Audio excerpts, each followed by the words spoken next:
The main goal of a Pokemon game is to collect 8 badges and become the Pokemon Champion. As such, most Nuzlocke challenges end with the champion battle. But there are other overarching goals present in the Pokemon games. I, for one, always made it my goal to capture every legendary Pokemon whenever I did a playthrough. So, what if there was a Nuzlocke challenge that required the player to capture every legendary Pokemon? I call it the Legendary Nuzlocke.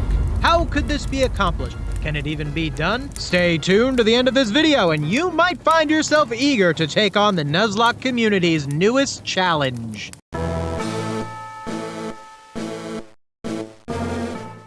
I'll go into this video assuming you already know the hardcore Nuzlocke rules, like only catching the first unique Pokemon per area, permanent losses, no items in battle, and level caps. In addition to the standard Nuzlocke rules, the goal of the Legendary Nuzlocke is to capture every legendary and mythical Pokemon available in a given game. In any area where a legendary is present, you have to make sure you don't encounter any other Pokemon until you encounter the legendary.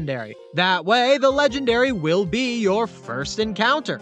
If the first encounter in that area is anything other than that legendary, it's an automatic forfeit of the run, so you better be sure you've got lots of repels ready to go. If you accidentally knock out a legendary or it happens to struggle itself down, you lose the run entirely. Remember how you used to save before every legendary encounter in case you messed it up? Can't do that anymore. Since most mythical encounters are locked behind events, you might have to use some enhancements in order to get the fullest out of this challenge. Also, since this challenge goes into the post-game, the final level cap will always be whatever the highest level Pokemon is of the highest level trainer in the game. For example, in Heart Gold and Soul Silver, your max level cap is level 88 to correspond with Red's Pikachu. And even if you do defeat Red, you still aren't allowed to go past that. No level 100 Pokemon allowed. There are a few legendaries throughout the series that are captured in the same area, such as Hull and Lugia both being encountered at Naval Rock in Fire Red, Leaf Green, and Emerald, and Dialga and Palkia both being encountered at Spear Pillar in Platinum. I tried to figure out some sort of loophole to justify this, but honestly, you're just going to have to suspend your disbelief and bend the rules for these legendaries and these legendaries only. And one last rule, the legendaries themselves can be used on your team. Most Nuzlockes of vanilla games ban the use of legendaries entirely, as they will make the run too easy. Since this is already such a difficult challenge, you might as well get thrown a bone with some overpowered team members. So, now that we've gone over the rules, let's talk strategy.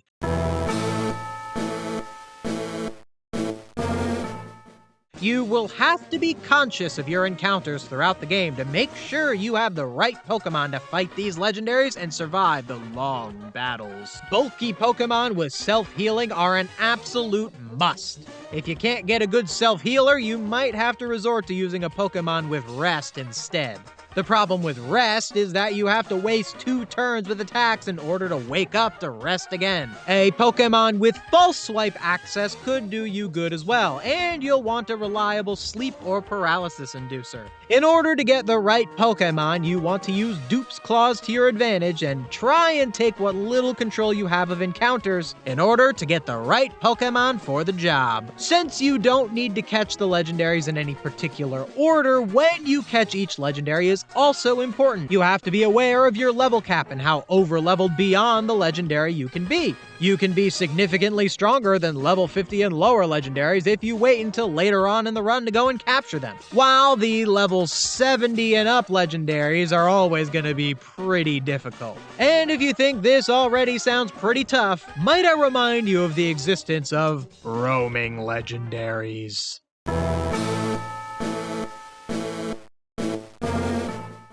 I'm sure you already know what roaming legendaries are, but if you'd like a refresher, I did a little video over on my short form content channel going over and critiquing their design. If you'd like, go check that video out and come right back to this one. If you're doing a legendary Nuzlocke in a game with roamers, you're going to have to leave an area unencountered so that you can come back and make sure that the roamer is the first encounter there. Then once the roamer is active, you'll have to lure it to that area. And you're gonna need to guarantee it's your first encounter, as even when the roamer is on the route, you might encounter something else before it. But before you do that, make sure you encounter the roamer on a route where you've already gotten an encounter, so you can weaken it first. If you weaken the roamer in a different area, it'll retain the same health and even a status condition when you encounter it again in a different area. Once it's weakened, go to an area where you haven't gotten an encounter yet and make sure it's your first. There are actually multiple ways you can guarantee the roamer will be your first encounter. One way to guarantee this is to use Dupe's Clause to your advantage. If you've already captured every encounter in the area where the roamer can appear, then only that roamer can be your true first encounter. However, this may not be possible in every run, and if it isn't, you'll have to use Repel Trick. Since roamers are almost always higher leveled than the other Pokemon around them, Repel Trick will always make it the first Pokemon you find. The problem with using Repel Trick is your first Pokemon has to be the same level as the roamer. This only works past Generation 4, but if you get a decently speedy Pokemon with both a blocking move and Trick Room, you can switch into a bulkier blocking Pokemon and trap them. Also, if you're going up against a roamer with an attack like Roar that ends the battle, you'll need to be equipped with the move Taunt, which will prevent the use of Roar. While this helps against roaring roamers, this still makes these roamers particularly risky encounters because Taunt only lasts a few turns, and when you run out of PP, it might be game over. Battling the roamers is difficult and scary. You'll have to make sure you've encountered Pokemon capable of using trapping moves and that are also faster than the roamer. Roamers are probably where most players would use their once per game 100% catch rate Master Ball. But some games have multiple roamers. Pokemon Heart Gold and Soul Silver have 3 roamers, while Pokemon Platinum has 5 roamers. Yikes!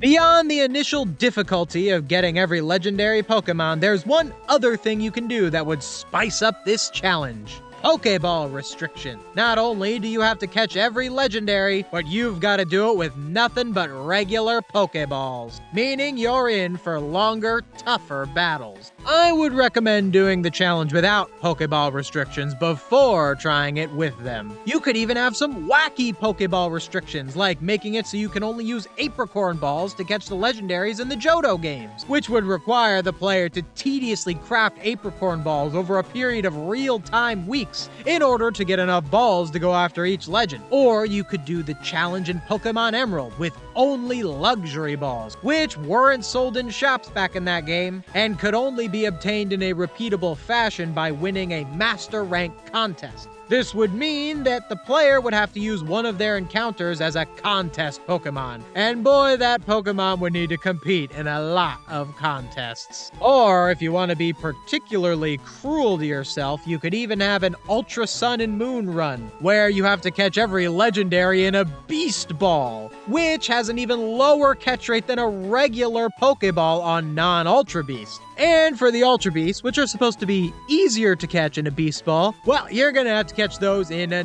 non-Beast Ball. There is so much potential with the Legendary Nuzlocke Challenge. It's a challenge that would require the utmost patience, skill, and, most importantly, luck. Even if you play absolutely optimally, there's always a chance that one legendary just decides to not stay in its new spherical prison. Some may see this as the challenge's greatest flaw. Others may see it as its most interesting and unforgiving twist of fate. I'm not sure which legendary Nuzlocke I'd want to try first. Platinum seems like one of the most difficult, with 21 legendaries, if you decide to count Rotom. And let's not forget, 5 of those legendaries are roamers. Black and White 2 also has a large amount of legendaries with 15, but it's only got one roamer, so it's probably easier than Platinum. However, Black and White 2's larger encounter table will probably take away a lot of control of which Pokemon I can use. Emerald with luxury balls only seems challenging, as the much more limited Pokemon and move selection of Gen 3 would make things really tricky, and not having access to the Master Ball would make it so you would have to really battle the roaming Latios or Latias.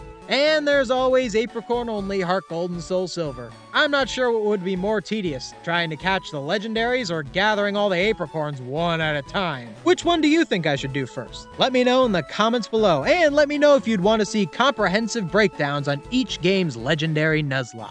Hey, if you like this video on this legendary challenge, maybe you'd like to see this video on a shiny hunt challenge involving Johto's Moon Ball. Or check out this other video debating Rotom's legendary status. If you like what I do and want to see me do more of it, consider becoming a channel member or checking out my Patreon, link in the description. Thank you so much for watching. See you next time.